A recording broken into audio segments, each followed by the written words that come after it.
Alumnos, ¿cómo están? En el curso de trigonometría tenemos el tema de razones trigonométricas 1.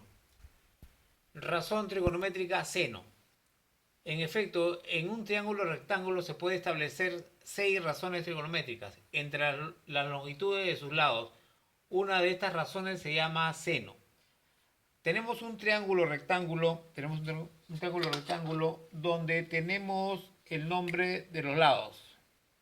El que se opone a 90 grados siempre va a ser la hipotenusa.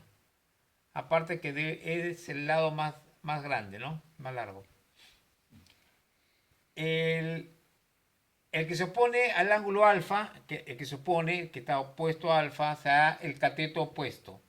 Y el que está al costado es el cateto adyacente. Bien. En este triángulo, el seno de alfa, que se denota como seno de alfa, se define así. El seno es igual al cateto opuesto de alfa sobre la hipotenusa. El seno viene a ser el cateto opuesto sobre la hipotenusa. Ahí está. Observemos acá en los siguientes gráficos. Dice el seno de algunos ángulos. El seno de alfa de este ángulo, el seno de beta de este ángulo, perdón, de este triángulo y el seno de teta del siguiente triángulo. Tenemos acá el seno de alfa para este triángulo de acá sería el que se opone a alfa 3 sobre 5, 3 quintos. El seno de beta, por teoría, es el que se opone a beta sobre la hipotenusa, sería 3 cuartos. Y el seno de teta para este triángulo sería el que se opone a teta 5 sobre la hipotenusa. Razón trigonométrica coseno. Tenemos el triángulo rectángulo, el triángulo rectángulo, el que se opone a 90 es la hipotenusa. Entonces, si este es el ángulo, el que se opone a este ángulo viene a ser el cateto opuesto y el que está al costado viene a ser el cateto adyacente. Por definición, el coseno de alfa viene a ser el cateto adyacente sobre la hipotenusa. Un ejemplo. En este triángulo que ustedes ven acá tenemos alfa, el triángulo cuyo ángulo es alfa. Sería el coseno de alfa, sería el que está al costado, el cateto adyacente sobre la hipotenusa. Aquí tienen ustedes, el coseno de alfa vendría a ser 24 sobre 25. Y eso es todo. En los ejercicios vamos a ver lo siguiente. Nos dice calcular el seno de alfa.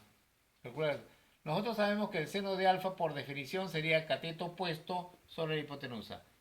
En este caso de acá, el seno de alfa vendría a ser entonces, el seno de alfa vendría a ser el cateto opuesto. ¿Quién es el cateto opuesto? El que se opone a alfa. En este caso, raíz de 5.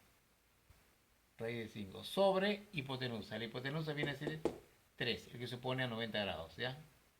Vendría a ser 3. Y eso es todo. Esto es aplicación simplemente de la definición. En el problema 2 nos dice hallar el seno de teta. Miramos el triángulo rectángulo, el ángulo teta, el que se opone a 90 es la hipotenusa y esto viene a ser el cateto opuesto.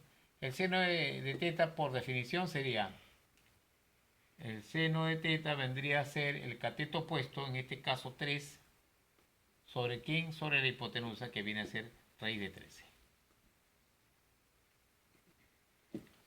Después en el problema 3 nos dice hallar el valor de coseno de alfa. Acá tenemos el triángulo rectángulo, acá está alfa, no está en la parte, en el otro lado, sino en la parte superior. No, siempre tenemos que hacer con respecto a la definición, ¿no? El coseno de alfa vendría a ser el cateto adyacente, o sea, el que está al costado, adyacente al costado, sobre la hipotenusa. En este caso de acá sería el coseno de alfa, viene a ser el cateto adyacente, que viene a estar acá 12, sobre la hipotenusa, sería 15. Y eso es todo, alumnos. Hemos aplicado simplemente la teoría para estos ejercicios. Juntaré algunos ejercicios más para que ustedes puedan resolverlo en casa. Gracias.